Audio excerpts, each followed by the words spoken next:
Hi, welcome back to my YouTube channel. I'm Air, and I wanted to talk about something I thought about after yoga class yesterday. And, usually after yoga, most people are met with information. And I believe this information is not only helpful for myself as a creatress, as a painter, as a spiritualist, but I think it can be helpful for any person that is watching this video.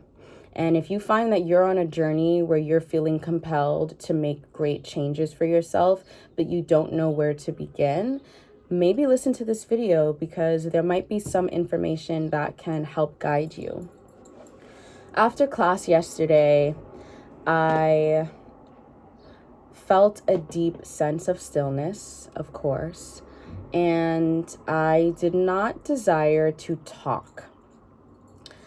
3 years ago, I took a vow of silence for 7 days, and that was a very profound experience for me. And it reminded me of that, my energy yesterday, my desire to not speak, to not use my breath for any reason other than being aware of my surroundings, being aware of my body. Before my yoga class, my intention was to release stagnation. And I didn't have any heavy concepts on what that was, right? But stagnation exists everywhere, especially when you work a 9 to 5, especially when you live in a city like New York City. For those of you who don't know, I was born and raised in New York City, and I live in New York City. And so it is a very quick city. It demands a lot of your time. It demands a lot of your energy.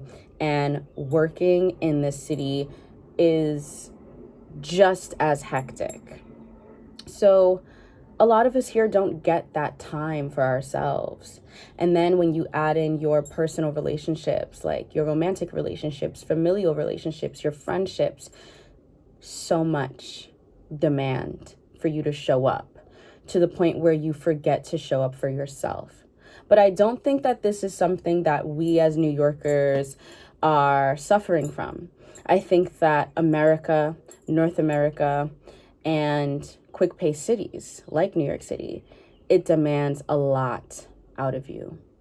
You have to show up regardless of how you feel. You are actually asked to put your feelings to the side in order to receive what you want. However, those of us that are walking an unconventional journey, a creative journey, a spiritual journey that's more focused on the spiritual than just the material, there comes a point where you are asked to do something that completely goes against the reality that you may be building for yourself. Maybe you are really focused on the root chakra energy and having that grounded responsibility. Being extremely focused on your material, building your credit, paying your rent, having money in your savings, working that job, doing that overtime, because it's very important for you to be safe. And then something happens and you are being asked to almost release all of it, let it all go. And the problem with that is, like I just said, it goes against everything you've been telling yourself, everything that you've been training for, everything that you've been working towards. And you might feel hesitant. You might feel fear. And this is when what I'm about to say should be implemented in your life. I just want to light some palo really quickly.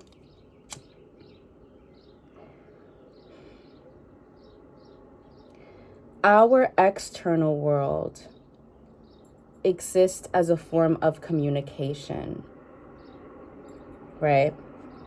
Once upon a time, our ancestors understood that life outside is just communication to help internal function. So you eat well because the food you eat is communicating something to your body. You're hydrated because what you are Drinking is communication with your body, and we are water, and drinking water is the hydration and the communication. And that state of communication helps us connect to the spirits that exist outside of us. Those of us that may practice things like brujeria or witchcraft or maybe some kind of spirit communication, you understand that your body has to be in a particular place in order to receive the messages, to be a channel. Because ultimately, we are not separate from the world around us. We are part of it. But human beings are the only species that exist outside of the world that we are literally cohabiting within. Our receptors are off. The communication, it is off. And we start to do things to receive that communication, to receive the messages, to receive the answers. Substances, right? Using and utilizing substances and maybe going to parties a lot and like clubbing a lot. Trust me, I love a good one too. But I've noticed something in that environment. People are seeking communication. People are seeking to speak and be spoken to. They just don't really realize it. And so they're living on autopilot. We are all seeking information, except we are unaware of the fact that we have the capacity to receive information to help our lives. And maybe that's something that our social conditioning does not want us to know. I don't have the answer for that one. However, I'm here to affirm to you that the answers are constantly being presented to you. The only job you have is to listen. The only job you have is to understand when you're being asked to receive. So what did I come to awareness of yesterday in the stillness, in the silence? When you neglect the main responsibility, you are going to suffer.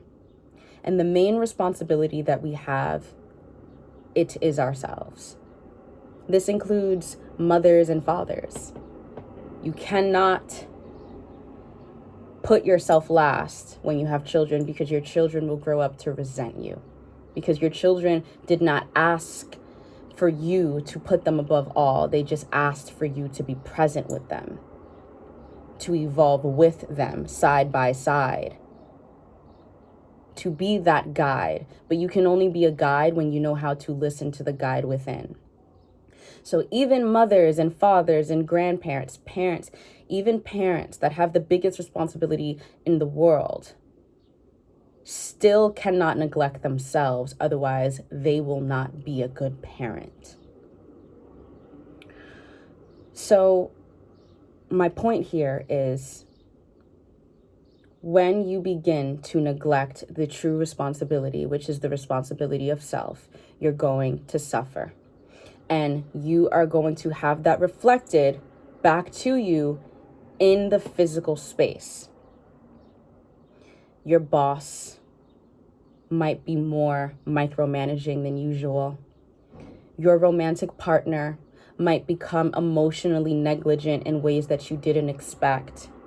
Your family members might be more persistent in shaming you and judging you. Because the truth of the matter is, the world around you and people within it are deeply aware when you are not your only responsibility. When you decide to make yourself the last priority, people can tell and people will treat you accordingly.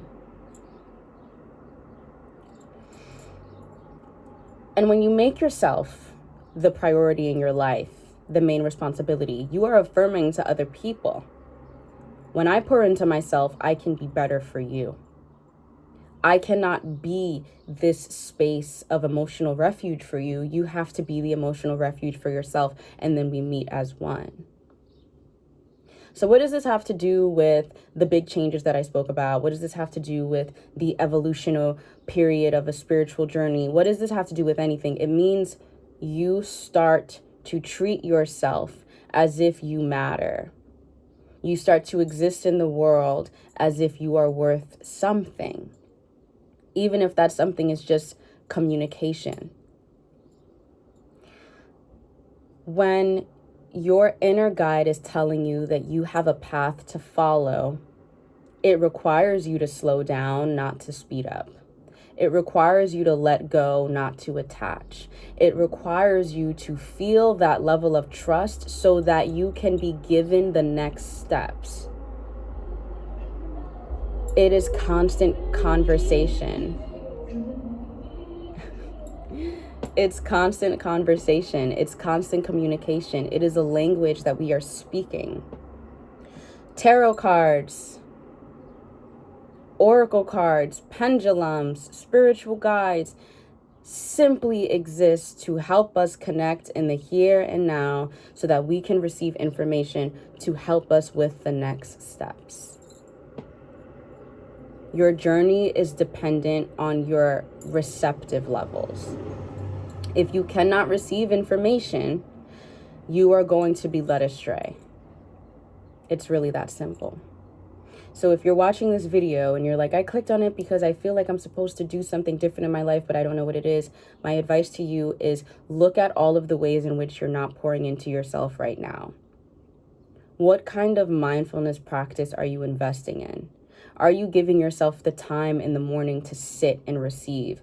Are you giving yourself the time to do any morning pages? Are you giving yourself the time to acknowledge yourself as a physical living being and not just a robot that's walking through society doing things just to say that you're doing it, just to make other people think that you're doing something, and then you receive the validation from other people because you're living the way they want you to live? Are you actually giving yourself the space and the time to receive?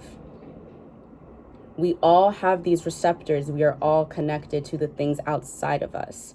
And everything that's around us is seeking to provide us with information. You just have to be open to receiving the information. You have to be open to that stillness. So maybe my advice to you is take a vow of silence for the day if you can. When you wake up tomorrow morning, before checking your phone, just say, I receive information for my next step. See what you find and see what you get, and you will know what to do next. It really is that simple. That is all I have for you today. Today is Wednesday, and I'm really looking forward to sharing more videos. I am thankful for you watching this, and I will see you very, very soon.